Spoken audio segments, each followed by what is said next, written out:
Hi, everybody, and welcome back to our next interview on the Starshine series. Our next guest is Kendall Cormier. Kendall has said that she received singing lessons 10 years ago for her sixth birthday. And that's when she started lessons with me. Is that correct, Kendall? Yes, yes. Okay, That well, you've been with me for quite some time. I used to remember you as a little girl actually coming to Nicole Jones's lessons. yeah, And that I was always kind thought, of how we found out about you. yeah, She used to and babysit me. exactly, and you look like her little sister. And she's gonna have a baby too. I know, it's so great. I know. It's so like all the full circle thing is so amazing. Well, since then, Kendall has is a terrific vocalist and a really good actress, and Thank she's you. been in so many of my plays. We've done Bring It On, we've done Legally Blonde, True Heart's A Tale, True Heart's and Tale. the other one with the weird name, Princess. What's her name? That one. Princess, what's her name? Yes, that's right. You did those ones too, and also the Broadway and Bay shows and everything. Yeah. And you have been involved in my Shooting Stars and my Bright Yes. Stars and all that kind of stuff. So you've been with me for such a long time. So it's nice to have you here, sweetheart. Yeah. Thanks Um, for having me. you're very welcome. So, Kendall, I know you're a busy girl. I've seen you out and about and doing a bunch of things. I know that you're living in Dorian, which is kind of a little further out of Thunder Bay. So tell me what the Yeah. life was like before the pandemic and during, okay? Well, before the pandemic, I definitely had like a lot more going on because I had vocal lessons, I was going to school every day, I could talk to my friends like in person, which is a very different thing from talking to them online. Um, and I had sports and stuff, I run, and it was a lot, it was really nice to do all that stuff. And I'm still doing a lot of that now, like, even though we have the pandemic going.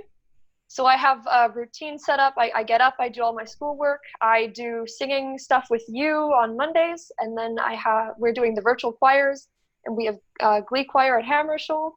And I've also been doing a lot of like painting and fitness and running and stuff, and just trying to like make good use of the time that we've been given by the pandemic. So like trying to make it so that once this is done, I come out of it as like a better person, and I've used this time to benefit myself.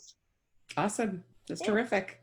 It's terrific. That's that. I didn't expect anything less from you, to be honest with you, because that's just how you rock and roll. That's Thank true. you. So would you say that have you had some downtime, like you have any depressing moments, like something that made you feel kind of down?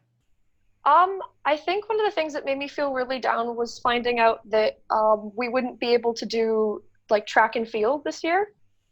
And then also just when music festival got canceled, because that was like, oh, everything's done. We're not doing anything this year. I'm gonna be stuck at home. Yeah, that's kind of a downer. I know that. I know that there was lots of things, like lots of disappointments and stuff like Mhm. that. But okay, so this is a really weird thing for the world to go through.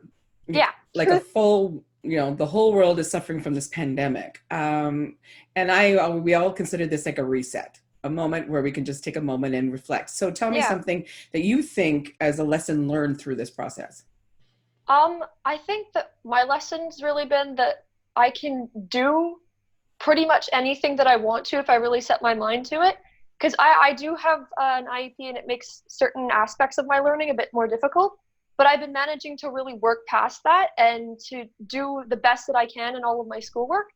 It's also taught me that I can occupy myself in other ways. Like, you don't have to be jumping from one activity to the next, to the next, to the next. Like, I can take time to go outside or to read a book or something. And I can take that time for myself, which I never really used to do. I think that's probably what's going to happen. Like Isaac Mathews, when I interviewed him, he said something very, very important. He says, "This is where we got to learn where the extremes of our lives and the laid back parts of our lives has to sort of amalgamate and start in Yeah, the middle." Kind of true, exactly. right? Yeah. Yeah, I think that's kind of true because I think that's really important. I even noticed that with myself, and I mentioned this in several interviews. And sorry, people that are watching this, and I repeat myself 100 times. But now it's 2 days a week, so I got Saturday and Sunday off. And I got to tell you something. I pack that Monday and Friday busy. I running Yeah. from like all day, like I'm all day running. I And barely get it. you've Yeah, never taken some Saturdays or Sundays off. never, never. But I gotta be honest, I'm so excited about it. You know, I can have dinner parties. I can relax. I can have a drink out on the deck. And, you know, even though it's kind of weird, the social distancing thing, you can Yeah. still have friends social distance with you and have a drink with you, Yeah. as long as you're like 6 feet apart. So you can still Yeah. have that social life that you want, you know what I mean? But Exactly. it's kind of weird though, because I haven't been to a bookstore for like 5 weeks. And we talked about that. Your dad goes for you, right? Yes, I went into a Shoppers Drug Mart like 2 weeks ago, and that was the first store that I've been in since we got into quarantine. And it was like, oh my God, there's real people. What the heck? I know. There are It's other so people in this world? Whoa! it's so weird. I went for a ride last night, or the night before last. Maybe last night. Yeah, I think it's last night. And I drove home around 9:30, quarter to 10, and the sun was coming down, but the streets were empty and everything was empty. It was like a ghost town and it was kind of freaky. I think Yeah, I need to go for a drive during the day where I see some live action because nighttime's not so good, you know? And yeah. go ahead. It like I've been to Thunder Bay a couple times just like to sit in the car because it's something for me to do.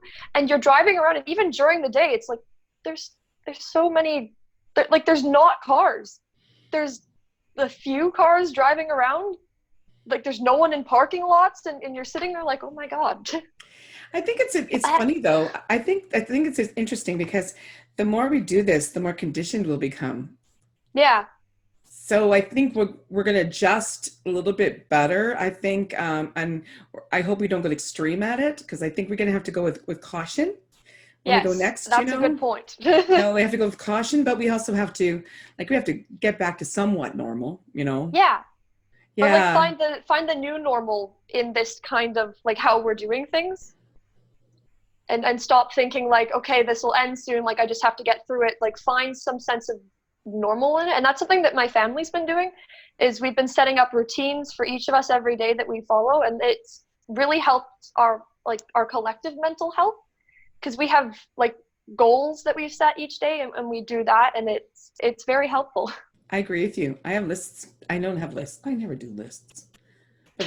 But I'm finding I'm getting organized that way, and that is a really good thing for me because I'm all Yeah. over the map. I really am. A little crazy, a little nuts, but you know that's very true. The scheduling is time for scheduling. It's time for figuring that out. Yeah. To have a routine, I think it's important, but I also think it's important to have a downtime and relax. You know, Yes. you give yourself that.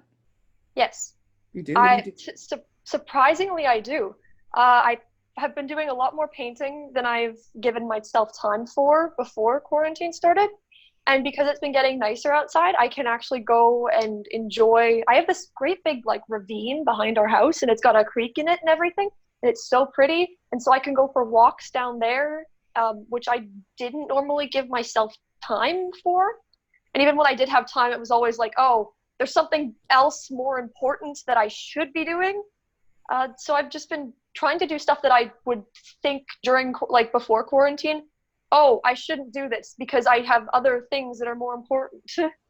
Yeah, and that's the funny part about this. It's kind of done that. So there is definitely positive sides to this, absolutely, Yes. without question. I think the only difficult times is the way you have to be apart from people. I think Yeah. that's the hardest part. Has you have any friends that had need reaching out at all, like during this time? Yeah, I talked to a lot of my friends. I've talked numerous people out of shaving their heads. Um, Oh, so yeah, much regret. It does grow back though. it does. We Sure. have a box of pink hair dye in my cupboard for when I reach that point of desperation and boredom. Uh, I but want to see I that. I'll see that. Yes, you will. But I've been talking to a lot of my friends. I talk to them pretty much every day, and it's really nice to just like check in and say, "Hey, how you doing?" That we need this human connection, and that's just part Yeah. of the process, right? So I want to thank you so much for sharing all this with us, Kendall. I know you're going to Thanks for share a having song. me. Yeah, it was really a pleasure. You're always a breath of fresh air, my sweets, because you're Thank always you. biggest heart I've ever known of a person, honestly. You're going to be sharing a song for us, and Yes. yes, and we're going to hear your beautiful voice. We're very, very happy about that. But Yeah. thanks for spending this little time for us and sharing your point of view on the pandemic, my friend. No All problem. right, and I'll see you soon. I love you. Yes. Love you. Take care, honey.